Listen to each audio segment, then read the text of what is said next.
2 million East Germans who came to feel the freedom of just shopping in West Berlin for a day. 2 million people who came over that first weekend to meet the benefits of collapse in Germany's authoritarian government. Collapse brought about by the slow, patient push of East Germany's gentle, bloodless revolution.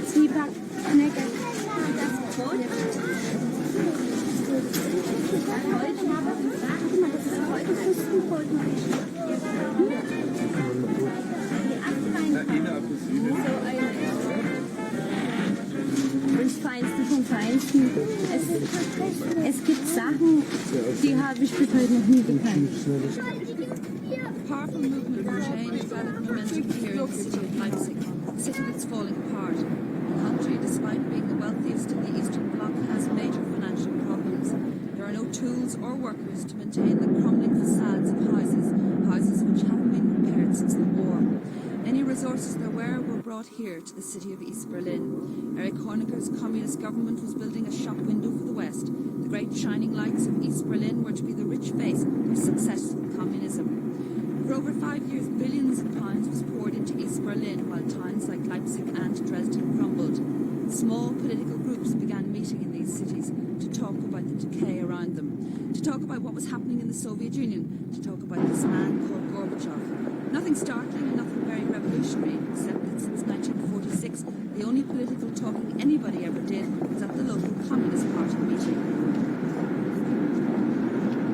When the history books come to write the story of the East German people's revolution and fight for democracy, they won't forget to mention this church behind me, the Nikolai Church, because it was here almost 5 years ago that the first political meetings began to be held.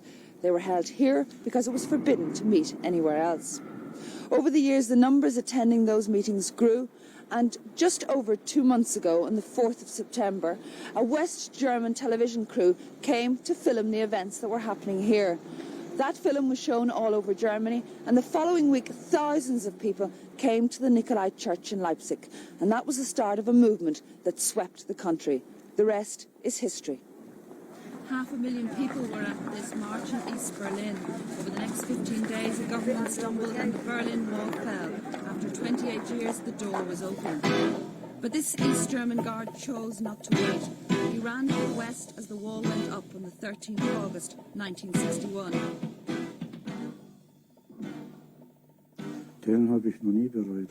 I never regretted coming over here, even though things were not always easy here in the West.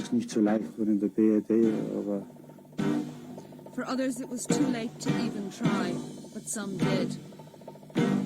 5,000 East Germans attempted to cross the Berlin Wall between August 1961 and February 1989. 191 people died trying.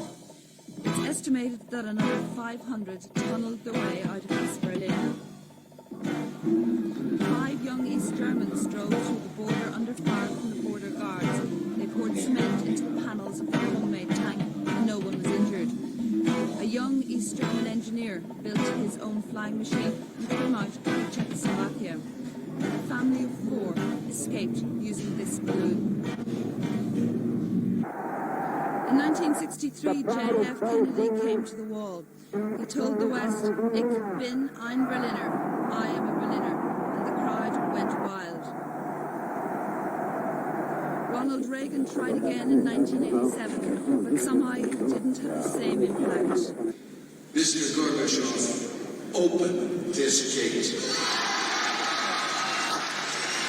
Mr. Gorbachev, tear down this wall. When the gates were finally opened and the wall torn down just over 10 days ago, America stayed quiet and East Berliners talked like they'd never talked before. I could cry. You can write that down, or whatever way you're doing it. I could cry out of happiness. I have so many brothers and sisters over in West Germany. Yes, it's great, honestly. My daughter went there with me, and we welcomed unification. I don't want to exaggerate, but we were almost down on our knees. We are so happy that everything went so well. How can I express myself further? I'm an old woman, almost 70, but I'm still overjoyed. I was going around all day as though I had a board in front of my head. I thought I was dreaming. I couldn't believe it that I had lived to see the day. I just don't know how to express my feelings. It's completely unreal for me. I don't know, I really don't. I'm lost for words. I really don't know now. I think that is something had changed here. For instance, on the police departments, the policemen are not so, they are, yeah, love and so on. I think it's very good. The difference is like day and night. It's dark here, and over there, it's light. But despite the opening of the walls, some East Germans say they will never return. This man is a teacher of English and Russian. 5 years ago, he applied with his wife to leave.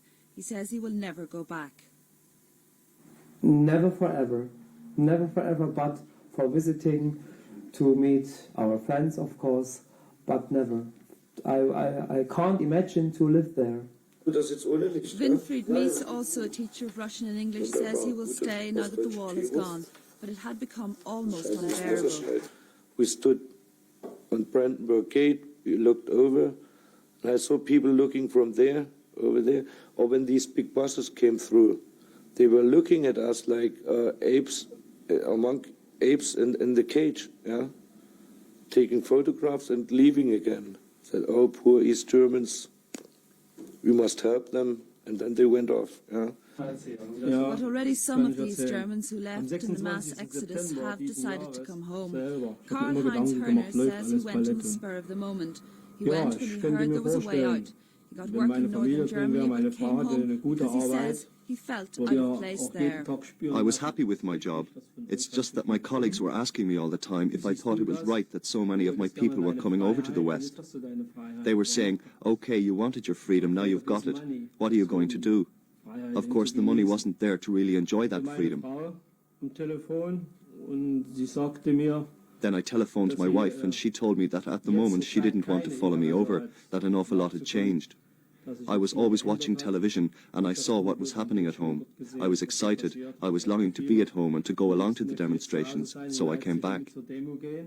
But one family who say they never considered leaving East Germany are Leonora and Ingo Helmich and their 3 children. They live in the city of Leipzig where the protest movement began. They say they're determined to stay.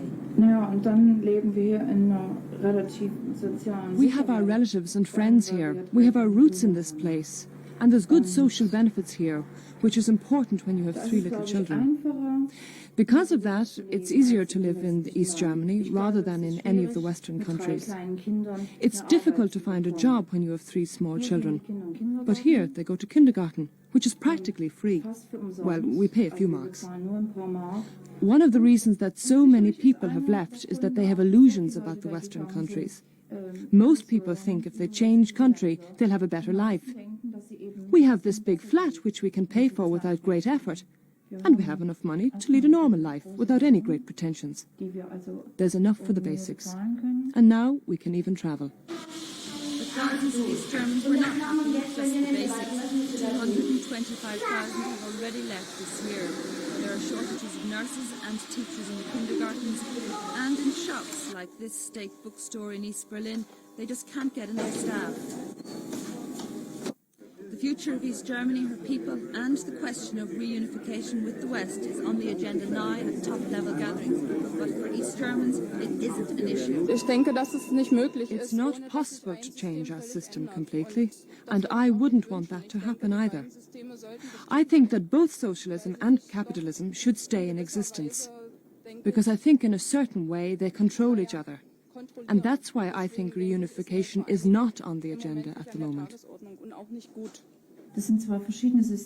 We have developed into 2 different people in the course of 40 years, even though everybody speaks German. There's simply too many things different, like education, media, working conditions. The whole environment is different.